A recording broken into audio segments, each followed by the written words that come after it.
Do you believe in curses? It's a strange way to start a story, I know. Something for kids, right? But the truth is, over time, some memories gain weight. And my memories from that time, well, I can't guarantee I understood everything I saw. Back then, my uncle used to say there were things in this world that shouldn't be seen. I'd laugh, thinking it was just another one of his scary stories to spook us kids. But on one full moon night, out on the ranch, I learned not all stories come from imagination. It was the first time I heard the ranch dogs bark like that, like they'd seen the devil himself.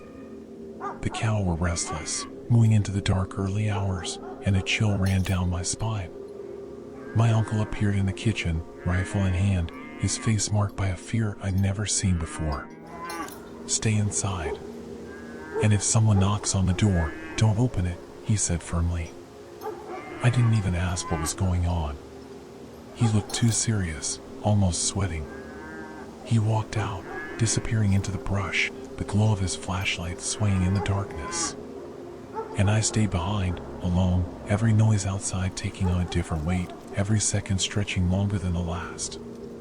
It wasn't long before I heard a scream coming from the woods, but it wasn't the scream of any animal I knew.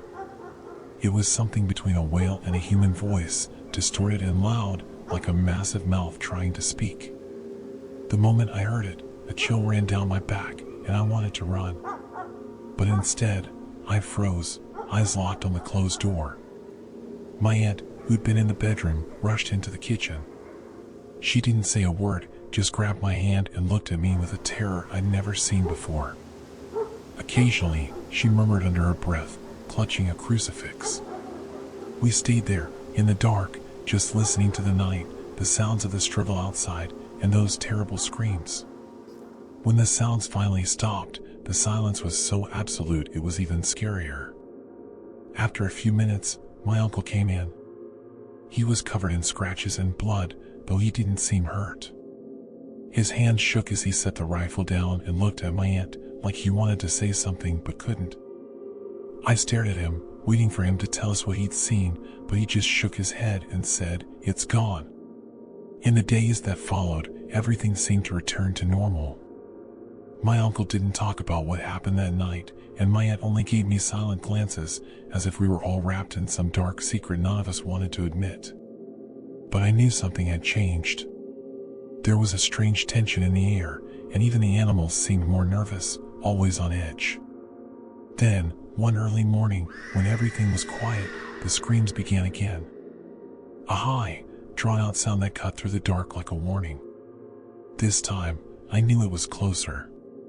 It felt like the sound was coming from inside the ranch itself.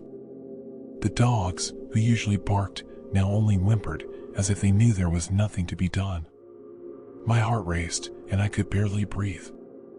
I looked out the window and saw my uncle was already outside, rifle in hand. He seemed to be waiting for something. For a moment, I thought he looked directly at me, but then he turned away. He looked like he was making a decision. When he raised his flashlight, the beam cut across the field. And for a second, I saw it, a grotesque, deformed silhouette moving in a way no animal ever would. It wasn't an animal or a human.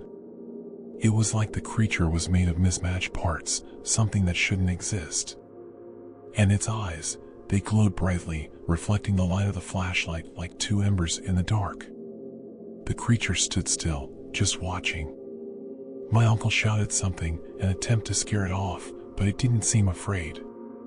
After a few seconds, it turned and slowly disappeared into the darkness. The next morning, I found my uncle in the kitchen, staring out at the field through the window as if he could still see the creature. I approached him and asked, with some fear, "It's going to come back, isn't it?" He didn't respond immediately, but I noticed he was holding something around his neck. A silver amulet. He sighed deeply and, without looking at me, said, "As long as there's a moon, it'll come back."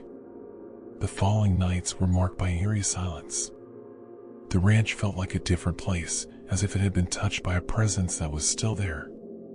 My uncle stayed up all night, always near the window, rifle in hand. Years later, after he'd become a widower, he called me to spend a few days at the ranch. But, to my surprise, as soon as I arrived, he told me, "It's your turn now." I froze. I looked at him, confused, not understanding what he meant. But when the full moon returned, I understood what he was trying to say. That night, I was alone. When the screams began again, I knew the cycle was restarting. Outside, I heard heavy footsteps, like something gigantic and deformed walking slowly toward the house. I locked all the doors, secured the windows, and stayed in the dark, making no sound. And then, in the stillness of the night, I heard the most terrifying sound of all: screams, roars, and something pounding and clawing at the door and walls of the house. The blows were strong, constant, and menacing. I thought the door wouldn't hold and would give way to the creature any moment. It was as if it knew I was inside. When dawn broke, I went to the door and saw deep claw marks etched into the wood, terrifying and unmistakable. Since then, I've lived knowing it will return. Today, I look at my nephew sitting across from me, and I know it's time to pass on the burden. He's staring at me with a mix of disbelief and fear, but he has no idea what he's about to face. I take a deep breath, holding the silver amulet that was my uncle's, and hand it to him. "You think this is just a story, don't you?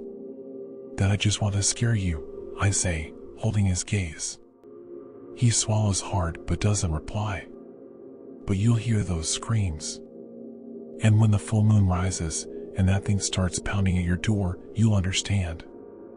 I pause, letting my words sink in. "Remember this, kid, the curse never have children. That's why the curse always passes to the nephews. And now it's your turn." And just like my uncle did, I start walking into the forest surrounding our ranch to meet my fate. It's the last time we'll see each other. He stares at me, speechless, his eyes wide with fear. Deep down, I know he still thinks this is just a story. But tonight, when the first scream pierces the night, he'll understand.